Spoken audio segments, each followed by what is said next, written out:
Hello and welcome everybody to Riot Gaming's weekly news roundup, where we talk about whatever made the most noise in the last 7 days. My name is Alex and I'm your host. So this week I would like to talk to you about Mixer's closure, a new Crash Bandicoot game, new gameplay that we saw for Marvel's Avengers, and CD Projekt Red's first episode of Night City Wired. So starting up with Mixer's closure, in the beginning of this week Microsoft had announced that on July 22nd they will be closing Mixer for good and partnering with Facebook Gaming to transition everybody that they have there onto Facebook. Now, the surprising thing about this is the fact that they are partnering with Facebook Gaming.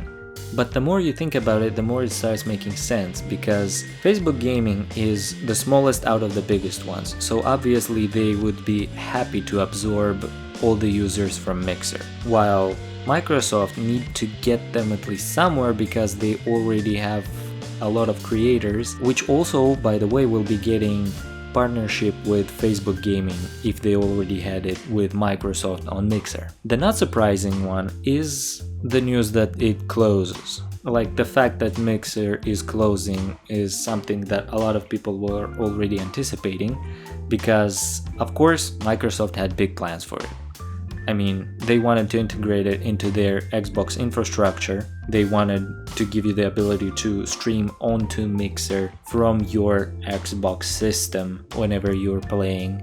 But as many have probably already stated, and I will be repeating their words, this pandemic that made everybody sit at their homes, play video games, watch stuff online, and obviously among all other things, streaming, is prime time for viewership on streaming platforms to increase. All of the streaming platforms like Twitch, YouTube Gaming, Facebook Gaming, all of them seen a huge increase in viewership because people are stuck at home. While for some reason Mixer, not necessarily because it's bad, it has all those features, it has a very nice interface, I've liked it as well, but for some reason it still didn't manage to rise up to the challenge, and it had a miserable increase in numbers.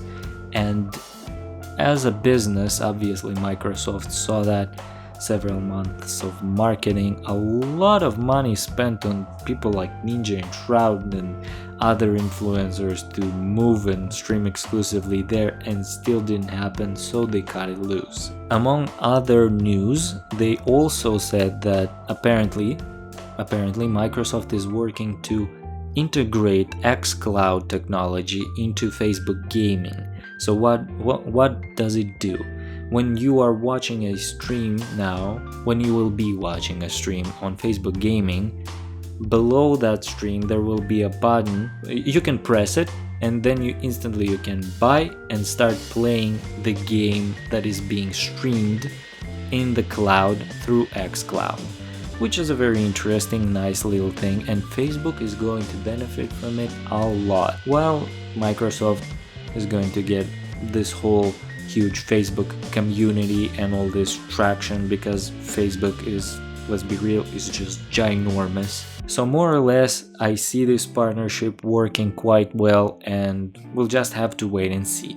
Also, one thing that I wanted to say as well is that apparently, due to all those little things in between the lines in the contractual agreements with the bigger streamers like Ninja and Shroud, apparently now that Mixer is closed and everybody are moved into Facebook, they are not obligated to stream exclusively on Facebook Gaming. So essentially they took their millions from Microsoft, streamed for a year on Mixer, and now they're free to do whatever they want. They can return to Twitch, they can go to YouTube Gaming, or who knows, maybe they will like the Facebook Gaming stuff. Next up, a new Crash Bandicoot game was announced this week. We saw some trailers, we saw some gameplay, and the game is going to be called Crash Bandicoot 4 It's About Time. This will not be a remake, this will be a full-fledged continuation, picking up from where the third game in the remakes have ended. From what we have seen there, it is going to be having the same spirit, but with refreshed platforming. So it looks pretty much like what we've already grew to love from the remakes of the Crash games. But now it's going to have some new stuff. For example, in the gameplay we've seen new features like wall running and Ratchet & Clank-esque rail grinding sort of platforming. Then we also saw that Crash is going to have new power-ups that enable him to manipulate time or change gravity, for example, and the entire loop is going to be somehow related to this whole idea of time travel and changing gravity, etc. Apparently there are 4 new masks that are like the pickups that give you all those power-ups, but from what can be seen in the gameplay, I think we saw only the one that manipulates time and changes gravity. Also, we can be sure that in this game as well we will have several playable characters. We've seen we can play as Cortex, we have seen we can play as Coco as well, and all of them will have as well all of those new power-ups, etc.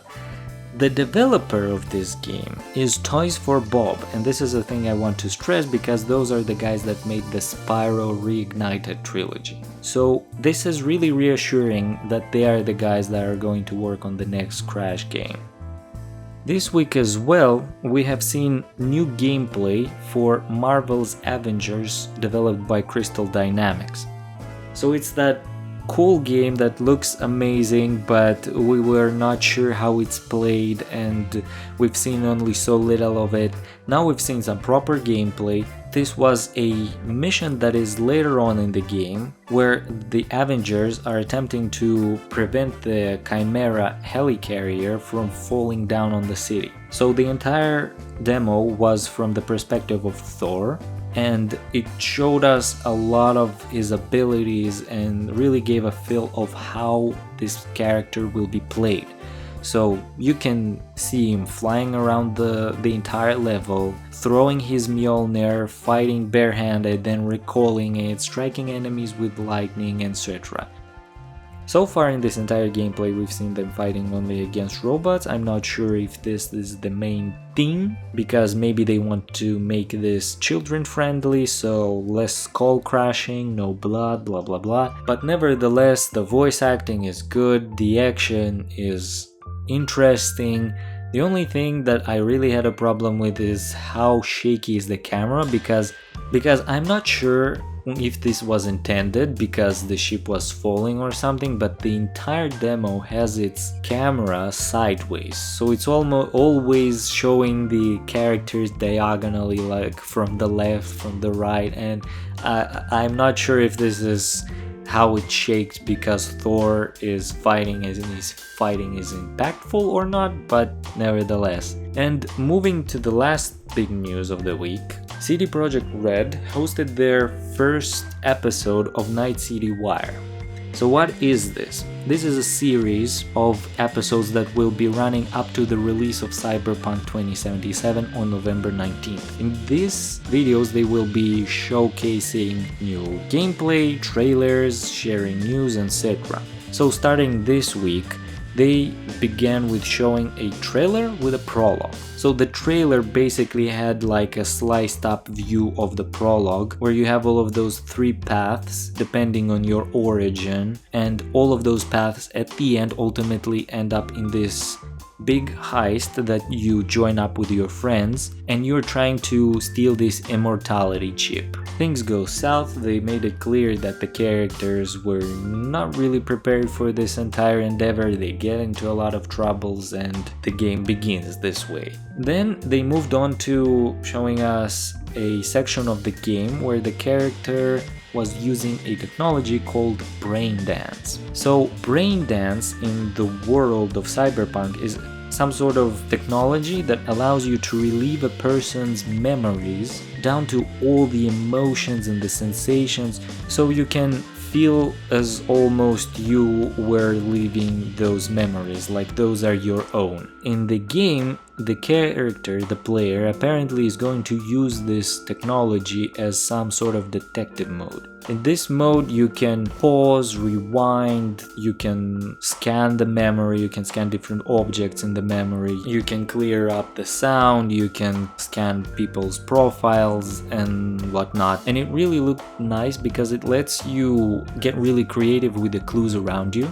since everything that you can see in the playback is everything that was in the field of view of the person whose memories you are reliving. So if something happened at the back, the character will not see it, but you can use clues in your environment like cameras, screens, reflections, etc. And all that stuff can show you, for example, who was the guy behind, who killed him, who did this, who did that, who ran where. So this is like a very interesting thing. It looked a bit slow, but interesting. Also, later on, they have announced that this whole idea that you can buy the game on current gen and then upgrade to next gen is going to happen not only for the Xbox Series X but for the PlayStation 5 transition as well. And at the end, the most exciting news, for me at least, was that CD Projekt Red is working with my favorite anime studio called Studio Trigger and Netflix to bring about an anime series based in the world of Cyberpunk 2077. They showed a poster, it looks amazing. If anybody saw any of the Trigger animes, you will know that they are up to the task. It's their style of drawing, and that is exactly what I would expect from a Cyberpunk anime if anything like this would happen, and apparently that happens. So that's it for this week. If you liked this episode, please be sure to leave a like and consider subscribing for more videos like this one. This was Alex, see you next time.